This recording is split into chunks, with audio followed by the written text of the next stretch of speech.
saying that having Nick on board was just great for us, and so financially viable. Just a small proportion went to him, and a huge proportion went to us. Yeah. And in vicinity, I'd say over 2 years of bloody near 200,000 over a 230 cow herd, and just with the increase in value of the cattle themselves, but when we sold them, because we had more cows that weren't empty anymore, and also the increase in milk, 0.2 of a kilo a day, and we're drying them off at 1.5 kilos, taking them right to the end of May and drying them off almost at 0.5 condition score, just through the better feeding. It cost us more to feed them than the year before Nick and all his advice, but our cows was just so much healthier, they were fatter, and then we just maintained them to the winter, so our winter costs were actually down because our feeding while we were milking costs were just slightly up because we fed them more and they produced more, and they were laying less. And how was the somatic cell count? Cell count was good. Hardly ever. We never got a grade for cells. But I think because we milked right to the end of May, there was a few of them. We found that we couldn't sort of put them on once a day at any time, because then their cell counts would go up, and then we just dry them. And like you said, in that first year, even getting the minerals right, then you didn't end up with any milk fever. None at all. No, we bought the whole box, so as we did every year, of all our glucamate and all the stuff underneath the skin, and we never opened it. And then we had the farm for 3 years and sold it at the auction. We just didn't need it. We never had a downer cow. We had one downer cow, but I think there was something else wrong with it. The milk fever, because she went down before she calved. So so it was just unbelievable.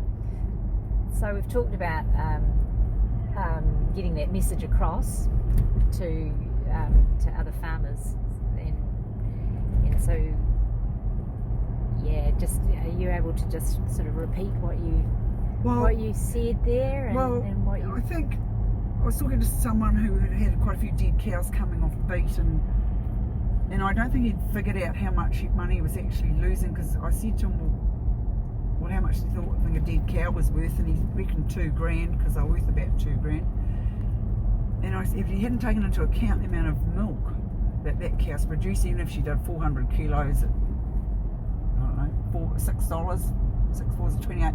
So there's $2,800 worth of milk he's not getting.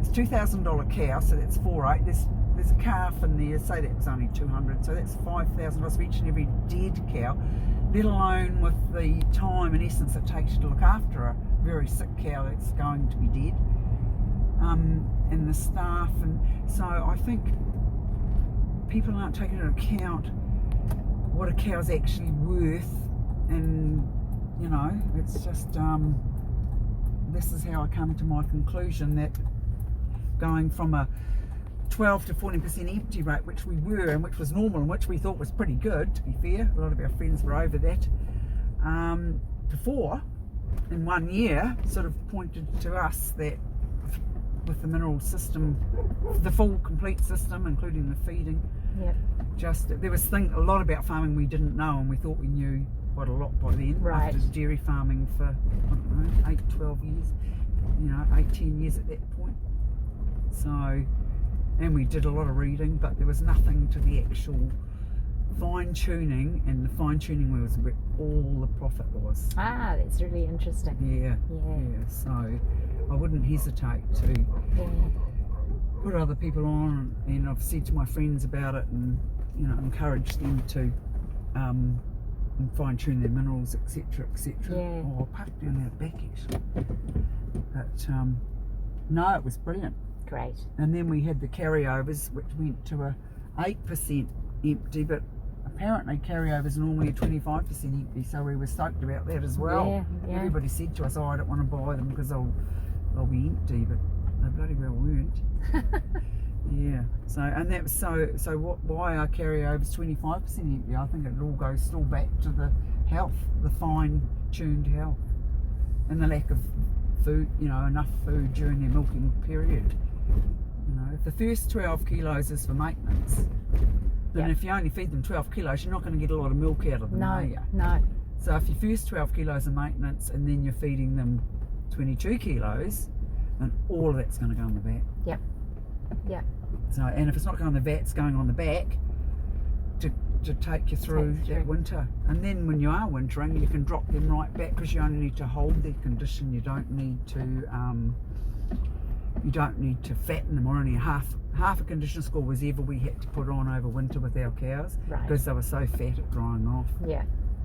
4.55. Yeah.